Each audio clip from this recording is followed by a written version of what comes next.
નમસ્કાર. તો મિત્રો, તારીખ 27/2/2025 ના સોના અને ચાંદીના બજાર ભાવ શું રહ્યા આ વિડીયોમાં જોશું. તો સંપૂર્ણ માહિતી છેલ્લે સુધી જોવા વિનંતી. અને યુટ્યુબના માધ્યમથી અમારી માહિતી જોઈ રહ્યા છે તો ચેનલ સબસ્ક્રાઇબ કરી લેજો. ફેસબુકમાં જોઈ રહ્યા છે તો ફેસબુક પેજને ફોલો કરી લેજો. તો મિત્રો, સૌપ્રથમ ચાંદીની બજાર કેવી રીતે જોઈએ તો આજે 1 ગ્રામ ચાંદી 98 રૂપિયા, 8 ગ્રામ ચાંદીનો ભાવ 784, 10 ગ્રામ ચાંદી 980, 100 ગ્રામ ચાંદી 9800 અને કિલો ચાંદી 98,000 રૂપિયા સુધીના ભાવ રહ્યા હતા. તો મિત્રો, આજે પ્રતિ 1 કિલો ચાંદીના ભાવની અંદર 3,000 રૂપિયાનો કડાકો જોવા મળ્યો હતો.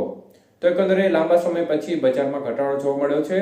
જ્યારે વાત કરીએ આજના 22 કે સોનાના ભાવ કેવા રહ્યા તે વિશે, તો 1 ગ્રામ સોનાનો ભાવ આજે ખાસ કરીને 8,050 રૂપિયા, જ્યારે 8 ગ્રામ સોનાનો ભાવ 64,400 રૂપિયા, 10 ગ્રામ સોનું આજે 80,500 રૂપિયા અને 100 ગ્રામ સોનાનો ભાવ 8,05,000 રૂપિયા સુધી રહ્યો હતો.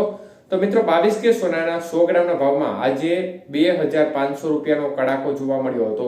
જ્યારે વાત કરીએ આજના 24 કે સોનાના ભાવ વિશે, તો 24 કે સોનાનો 1 ગ્રામનો ભાવ 8,782 રૂપિયા, જ્યારે 8 ગ્રામ સોનું 70,256 રૂપિયા, 10 ગ્રામ સોનું 87,820 રૂપિયા અને 100 ગ્રામ સોનું 8,78,200 રૂપિયા સુધી બજાર રહી હતી.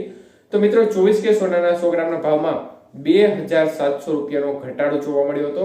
જ્યારે 18 કે સોનાના ભાવ જોઈએ તો 18 કે સોનાનો 1 ગ્રામનો ભાવ 6,587 રૂપિયા, 8 ગ્રામ સોનાનો ભાવ 52,696 રૂપિયા, 10 ગ્રામ સોનું 65,870 રૂપિયા અને 100 ગ્રામ સોનું 6,58,700 રૂપિયા સુધી બજાર રહી હતી. તો મિત્રો, 18 કે સોનાના 100 ગ્રામના ભાવમાં 2,000 રૂપિયાનો ઘટાડો જોવા મળ્યો હતો.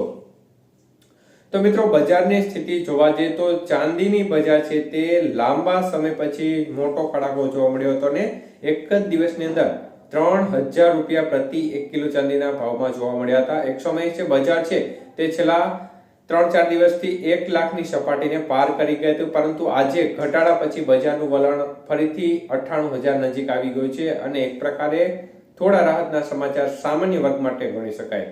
પરંતુ સોનાની બજારમાં જોવા જઈએ તો મિત્રો, જે પ્રકારે બજાર વધી રહી છે તેની સામે આજે બજારમાં ઘટાડો જોવા મળ્યો છે, પરંતુ ઘટાડો છે તે ખૂબ ઓછો ગણી શકાય, કારણ કે જે પ્રકારે બજાર અત્યારે સતત વધી રહી છે તે પ્રકારે જે ઘટાડો છે તે સામાન્ય ગણી શકાય.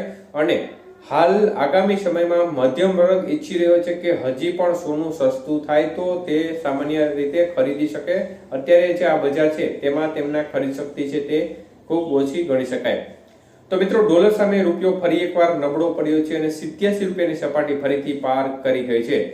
86 રૂપિયાને ખાસ કરીને 95 પૈસા નજીક જે રૂપિયાનું મૂલ્ય જોવા મળી રહ્યું હતું તે આજે ફરીથી 87 રૂપિયા અને 10 પૈસા નજીક જોવા મળી રહ્યું છે. એકંદરે ડોલર સામે રૂપિયો ફરીથી નબળો પડતો નજરે પડી રહ્યો છે.